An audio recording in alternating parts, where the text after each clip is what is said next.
The Sinclair Method by Life J.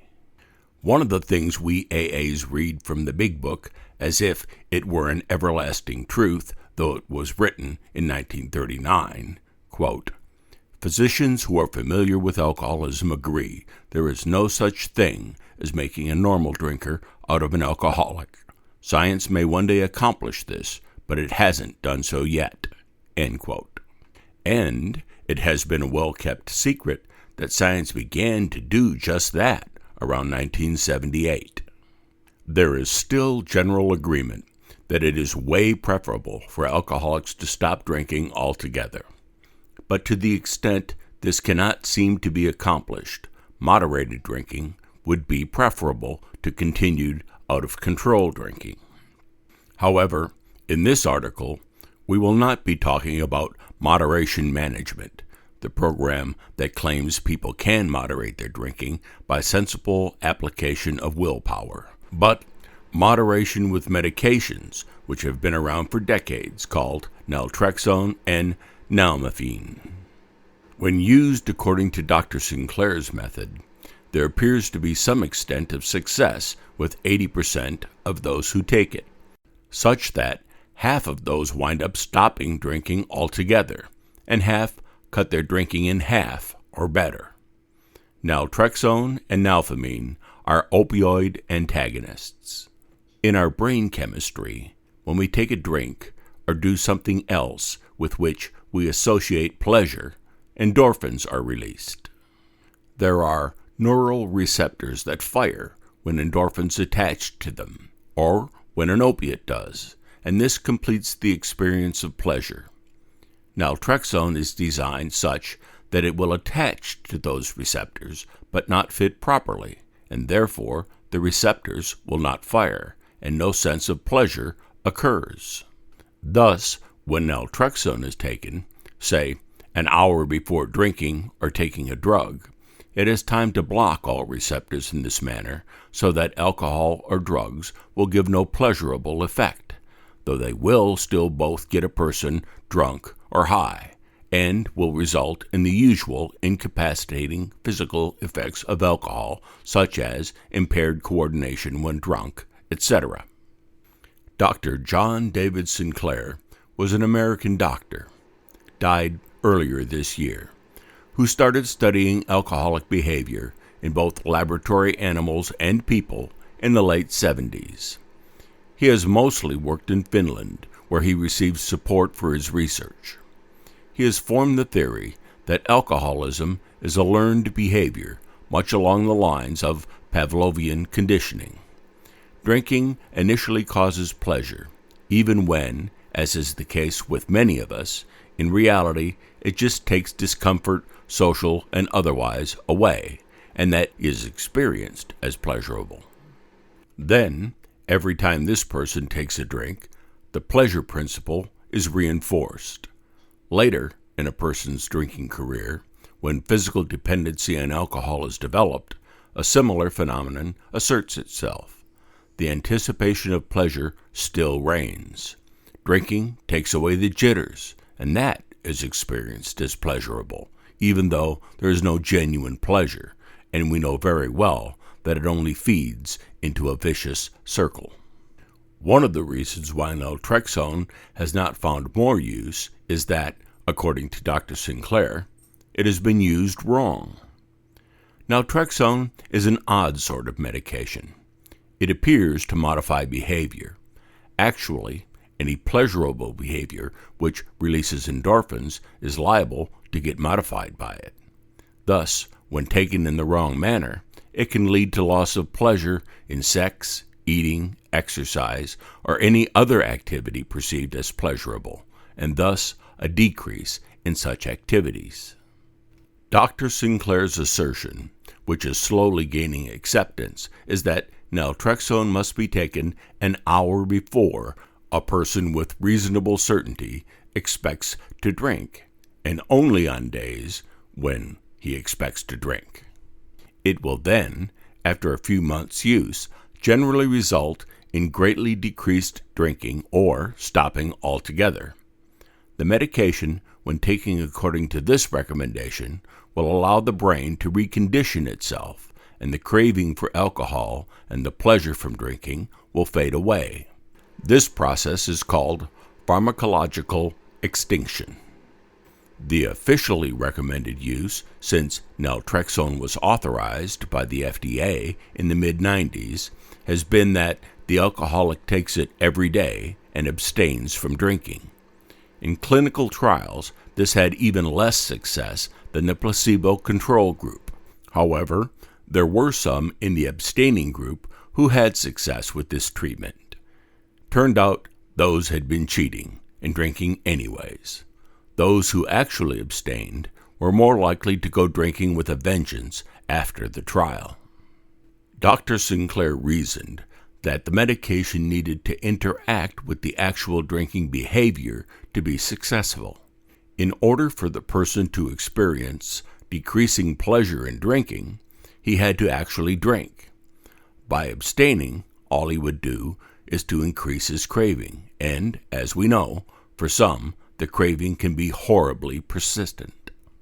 Worse yet, by abstaining from drinking and taking the medication would instead likely affect the experience of any other pleasurable endorphin-releasing activities, and would make the person lose interest in those rather than in drinking, thus making life seem ever more bland.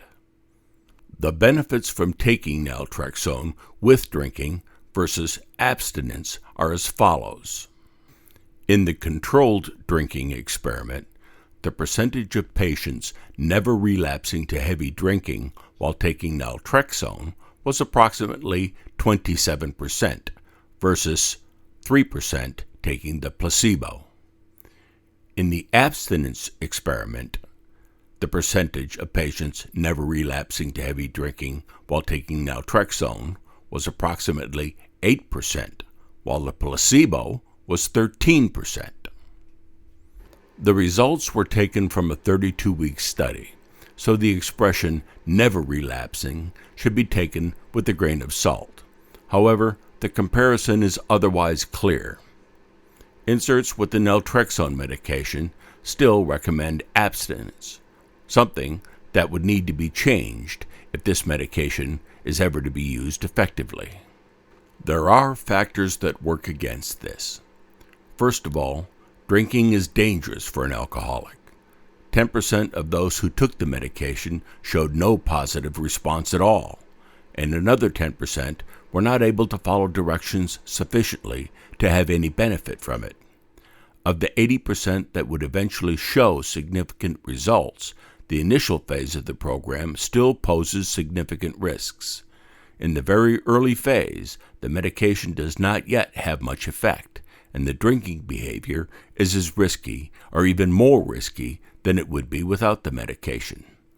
Even once the medication starts having an effect, but while a person's drinking is still rather on the heavy side, it is only the pleasurable effects of alcohol that are lessened. The impairment of motor skills, reaction time, social interaction, and judgment remains as strong as without the medication, so there is still significant risk of problematic outcomes during the first few weeks of treatment. It is small comfort that someone was on his way to sobriety if he manages to cut the hopes short with a fatal car crash or some other unfortunate event during those first couple of weeks. Thus, many doctors will be reluctant to recommend that a patient should drink himself into sobriety, and insurance companies will be reluctant to accept such a treatment. None the least because during the last half-century, AA's assertion that only complete abstinence works has been a major guiding force on alcohol policy. Of course, AA itself will be very reluctant to embrace the Sinclair Method, mostly out of contempt prior to investigation. And while some sober alcoholics who have not quite embraced their sobriety may fantasize that there is an opportunity to go drink just one more time in order to get sober, psychologist Roy Escapa cautions that it would be both dangerous and pointless to let an already abstinent person go through the Sinclair process. In Roy Escapa's book, Cure for Alcoholism, we read, David Sinclair reported on the lasting benefits of naltrexone 3 years after the start of treatment, in which patients continued to take naltrexone an hour before drinking. The patients did not take medication on days when they were not drinking. The patient's craving, drinking levels, and liver damage markers were all way down. Indeed, these patients were drinking and craving alcohol less after 3 years than they had been after the first 5 months of treatment. Traditional abstinence-based alcoholism treatments had always found the results were best at the beginning of treatment, and then gradually, week after week, the patients would relapse and the drinking would increase to the level it had been before treatment. Pharmacological extinction produces exactly the opposite pattern, as shown by this 3-year follow-up study. The drinking and craving is highest in the first weeks of treatment, but becomes progressively lower as the weeks on the treatment progress, because each intervening episode of drinking while on naltrexone was one more extinction trial. In other words, the more often people drink while on naltrexone, the less they will want to drink. I contacted Dr. Roy Escapa, and he informed me that no other studies have yet been performed on the long-term results, but that one problem associated with long-term treatment is that patients eventually get too lax about taking the medication before drinking. If people ever drink without first taking naltrexone, they will relearn the drinking behavior. Patients need to keep naltrexone with them at all times for the rest of their lives to the extent there is likelihood they will drink, so that they can take a pill an hour before drinking, if they should do so. This may seem burdensome, and is one major reason why people who have undergone the Sinclair Method relapse into their old patterns of drinking. But it is not really any more burdensome than going to AA meetings for the rest of their lives, something many alcoholics in AA similarly fail to do.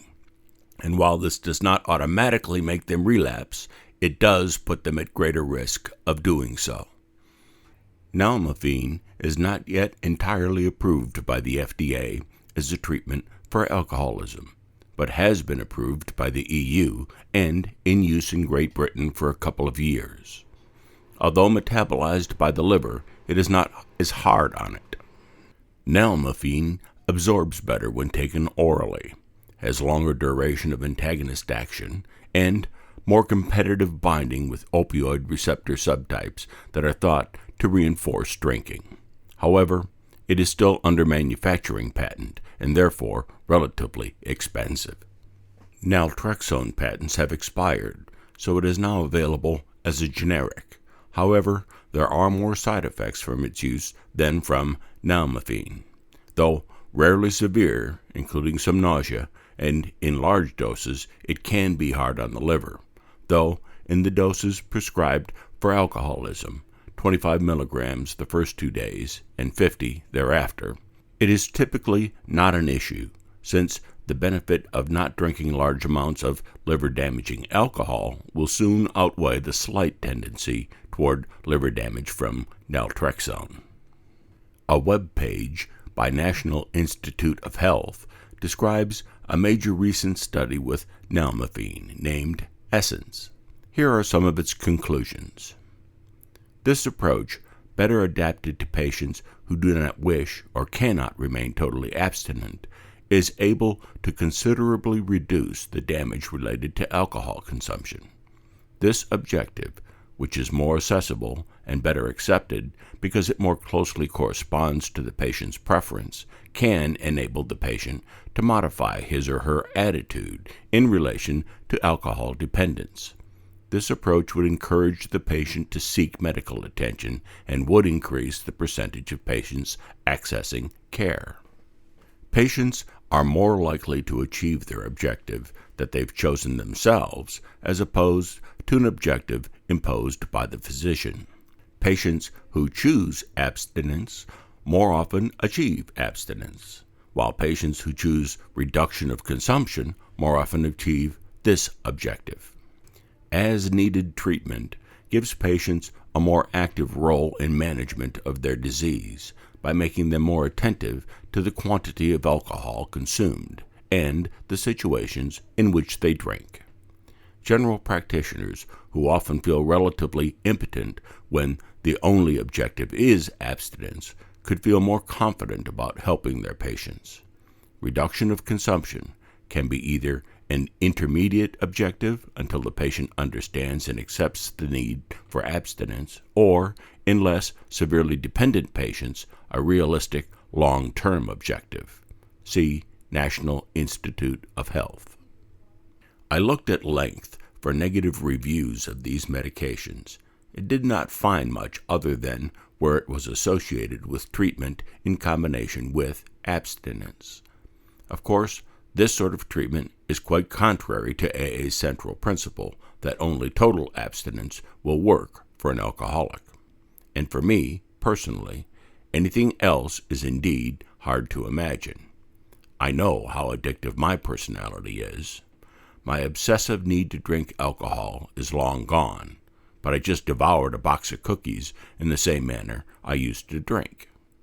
The thought of the need to drink simply disappearing from taking a pill is quite foreign, and there is an element of AA philosophy which is so, what should I call it, Protestant, that taking a pill would be cheating. Sobriety must come through suffering, self-flagellation with fourth step and making amends. AA is full of Christian virtues of guilt, shame, remorse, confession, asking for forgiveness, and help becoming a better person, not just from taking a pill. I'm not here to put AA down, only to take a fair look at all the options. After all, our primary purpose is to help the still suffering alcoholic. Personally, I've gained a lot from working the 12 steps, and even more from the fellowship of AA. But it is a religion. Every approach which leans more toward a scientific approach is worth investigating. In other parts of the world, good results have been achieved for alcoholics with cognitive behavioral therapy, and I can imagine that if it were paired up with opioid antagonists, we'd have a very powerful tool for stopping out-of-control drinking. But if all we could accomplish in many of the cases would be moderated drinking, that would still be way better than the alternative, which is out-of-control drinking. I know AA says that moderated drinking is not possible except as a strenuous interlude. The results from opioid antagonist use seem to suggest that AA might not have it all right. However, most of us started drinking for a reason. Low self-esteem, childhood traumas, whatever, those reasons are still there, buried inside. And the pills won't address those underlying reasons. Therapy can work for that. We know that using the 12 steps can work for that. Having a tribe of like-minded people for mutual support can work for that. It's probably the most important of all. But it all starts with putting the plug in the jug. Keep your hats on. Opioid antagonists probably won't help any alcoholic drink like a gentleman, whether man or woman. But they do indeed seem promising.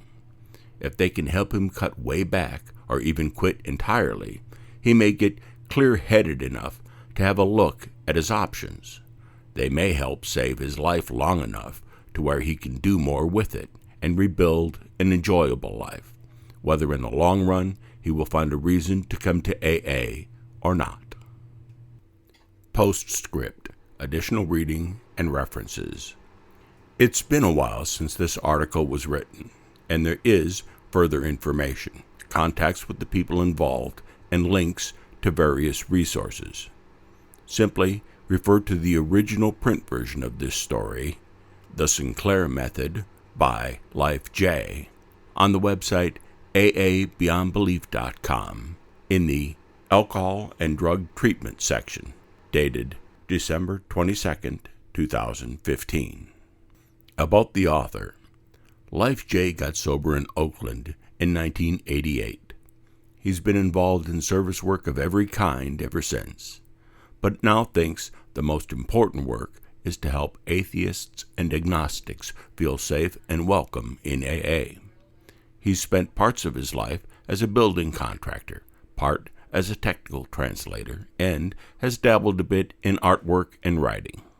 Life J is now semi-retired, and since 2002 has lived, along with his sweetie and his dog, chickens, garden, and apple trees, on a 5-acre homestead in a Northern California mountain village. He has written a number of articles for AA Agnostica, including The Jelinek Curve, August 22, 2015, Wounded Warriors, August 5, 2015, A Grapevine Book for Atheists and Agnostics in AA, September 7, 2014, Yet Another Intergroup Fight, March 2, 2014, My Path in AA, on June 30, 2013. The audio version of this story was produced on February 6, 2017. For more stories, articles, and podcasts, please visit our YouTube or SoundCloud channels. Just search for